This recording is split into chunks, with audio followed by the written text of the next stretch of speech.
There are places on this planet that don't exist on any map, locations erased from history, where the air feels heavy with secrets you were never meant to uncover. You think the world is fully mapped? You're wrong. From the comfort of your smartphone, you can zoom into any city, street, or alleyway on the globe, convinced that there are no frontiers left. That is the illusion we have been sold.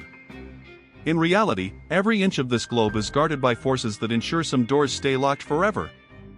There are swaths of territory, both on the surface and beneath the crust, that remain absolute voids in our collective consciousness.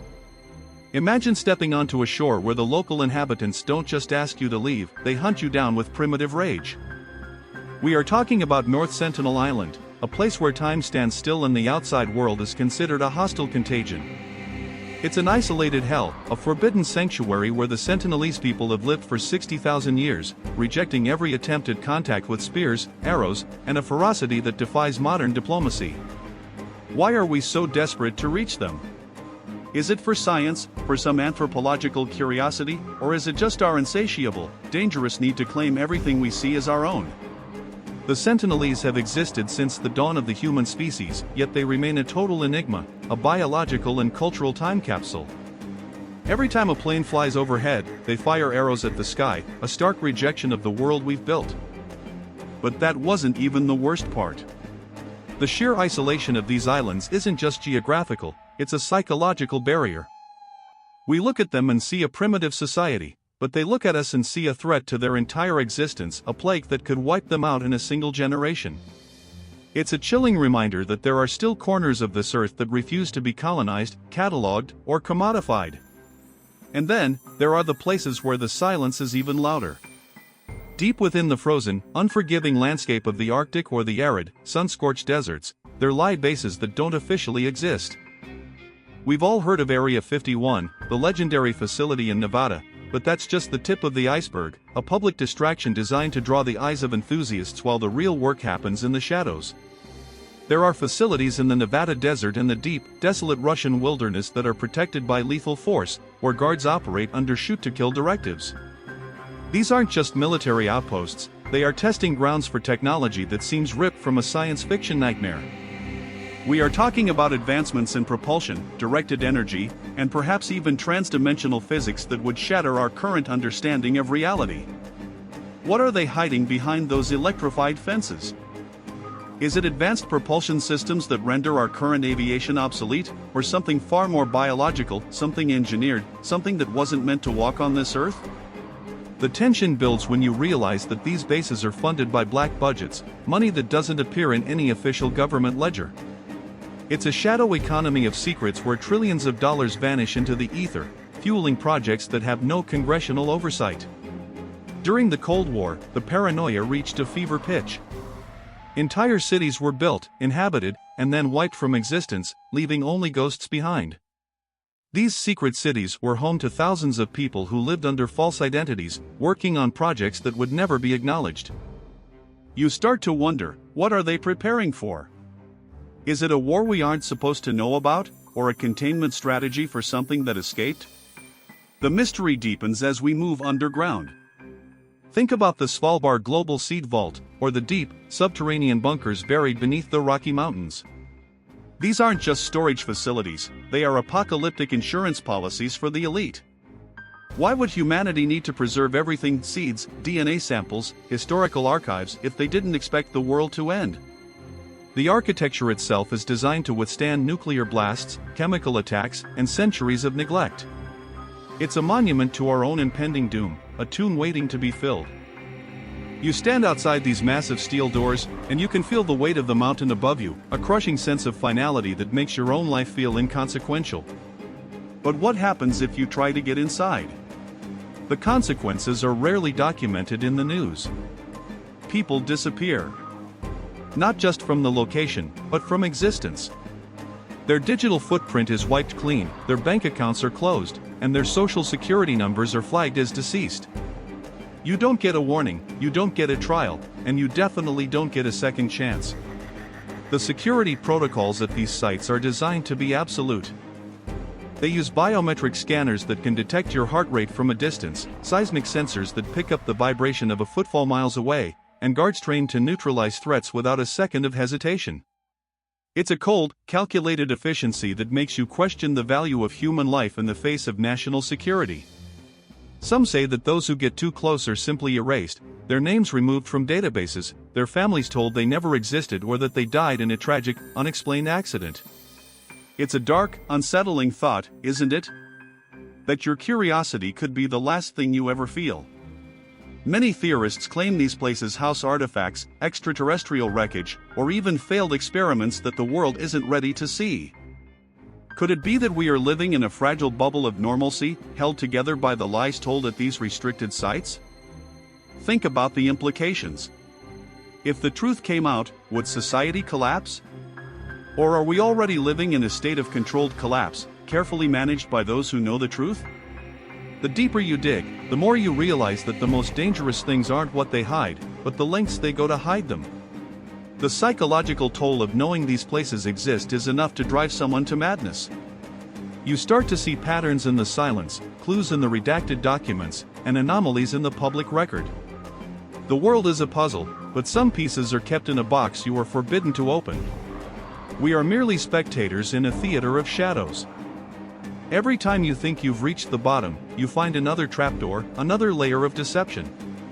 The elite have their fortresses, and we have our ignorance. It's a perfect, terrifying balance. Imagine the sheer volume of data, the gigabytes of classified information sitting in servers that have never been connected to the internet, a digital labyrinth of forbidden knowledge that holds the keys to our past and our future. And yet, we keep asking questions. We keep trying to peek behind the curtain. Is it bravery or just a fatal flaw in our human nature? Maybe we are drawn to the forbidden because we want to know if we are alone, or if we are being watched by something far greater than ourselves. The mystery documentary of our lives is still being written, and most of the pages are blank, redacted by the hands of those who hold the pen. The fear of the unknown is the most powerful tool in the arsenal of control. They don't need to tell us what's in the vault, the mystery itself is enough to keep us in line. It's a psychological game played on a global scale. We are the subjects, and they are the observers. What happens when the observers finally decide they've seen enough? Perhaps the end of the world won't be a bang, but a sudden, synchronized silence. Everything goes dark, the gates open, and we finally see what was behind the steel. But by then, it will be too late to look away. You feel that chill in your spine? That's not just the draft, that's the realization that you are merely a bystander in a game you don't understand. The history books are filled with lies, and the forbidden places are the only ones telling the truth. The world is a playground for the powerful, and we are just walking on the surface, unaware of the machinery grinding beneath our feet. We look at the stars and wonder if there's life, when we should be looking at the dirt beneath our feet and wondering what's buried there. Every restricted zone is a scar on the map, a testament to our fear. And the fear is justified. There are things in this world that are truly, deeply wrong. Things that shouldn't be allowed to exist. But they do. And they wait for us in the dark. We are running out of time to solve these puzzles. The windows of opportunity are closing, and the information is becoming harder to find as surveillance technology advances. It's a race against the inevitable. We are all just trying to make sense of a world that was never designed to be understood by the common man. The secrets are safe, for now. But the curiosity remains, a burning, relentless fire that won't be extinguished. We are the seekers, the ones who refuse to accept the official story. We will keep looking, keep questioning, and keep digging until the truth is laid bare, no matter the cost. Even if that cost is our own sanity. There are still countless mysteries left to discover, each one a threat to the stability of the world we think we know. Consider the black sites used by intelligence agencies worldwide, unmarked buildings in the heart of major cities where the laws of the land simply cease to apply. These are the black holes of our legal system, where people are detained without charge, without representation, and without a trace. It is a terrifying realization that you could be walking past a nondescript warehouse in London, New York, or Berlin, unaware that just behind those reinforced walls, human rights are being suspended in the name of a greater good. This is the reality of our modern age. We live in a state of constant, manufactured surveillance, while the true power structures operate in the blind spots of the law. Furthermore, think about the deep ocean. We have explored less than 5% of the world's oceans. There are trenches so deep that the pressure alone would crush a submarine like an empty soda can. Yet, there are acoustic anomalies recorded in these depths, sounds that don't match any known marine life, patterns that suggest intelligence, or perhaps something ancient and dormant. Governments spend billions on naval superiority, but what are they really looking for down there? Is it oil, or is it the remnants of civilizations that preceded our own? The ocean floor is a vast, unmapped frontier, a perfect place to hide things that the surface world isn't prepared to handle. The psychological weight of this knowledge is a burden that few can carry. Once you see the patterns, you can't unsee them. You notice the way news cycles are manipulated to distract from specific events, the way certain zones are marked as hazardous or environmentally protected for no clear reason, and the way the authorities react with disproportionate force to anyone who wanders too close to the perimeter. It's a carefully orchestrated reality.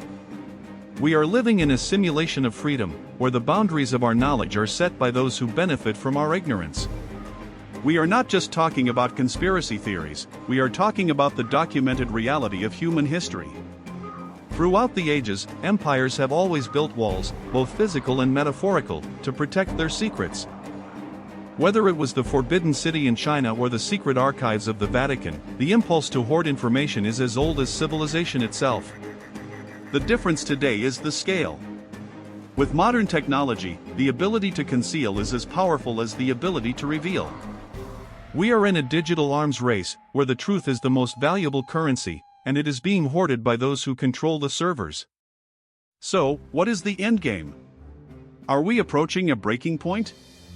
As the digital age democratizes information, the friction between the truth seekers and the gatekeepers is intensifying. The more they try to lock the doors, the more desperate we become to pry them open. It's an inevitable collision. We are witnessing the slow decay of the grand narrative, the crumbling of the walls that have held us in our state of blissful ignorance. The fear you feel, that gnawing sense of unease, is the instinctual reaction to the truth. It is the realization that the world is far stranger, far more dangerous, and far more mysterious than we were ever led to believe. You stand at the threshold of the forbidden, looking at the map of the world. You see the blank spaces, the restricted zones, and the blacked-out sections of government reports. You realize that these aren't just gaps in our knowledge, they are the most important parts of the map. They are the keys to understanding what we are, where we came from, and what we are destined to become. The journey into the unknown is not for the faint of heart. It requires a willingness to lose everything you thought you knew, to abandon the comfort of the status quo, and to face the terrifying, beautiful, and sometimes horrific truth. The silence is not empty. The silence is full. It is full of the voices of those who were silenced, the secrets of those who were forgotten, and the warnings of those who saw too much. We are the inheritors of this legacy of mystery. We are the ones who must decide whether to continue walking on the surface, or to start digging into the dirt, looking for the truth that lies beneath. The choice is yours. But remember, once you start looking, you can never stop. The fire will burn until it consumes everything, or until it illuminates the darkness that has held us captive for so long. We are the seekers. And the truth is waiting, somewhere in the dark, just beyond the reach of the light. There are still countless mysteries left to discover, and the clock is ticking. Are you ready to see what's behind the door? Because once you open it, you can never go back to the world you knew. The truth is not just a destination, it is a transformation. And it is waiting for you,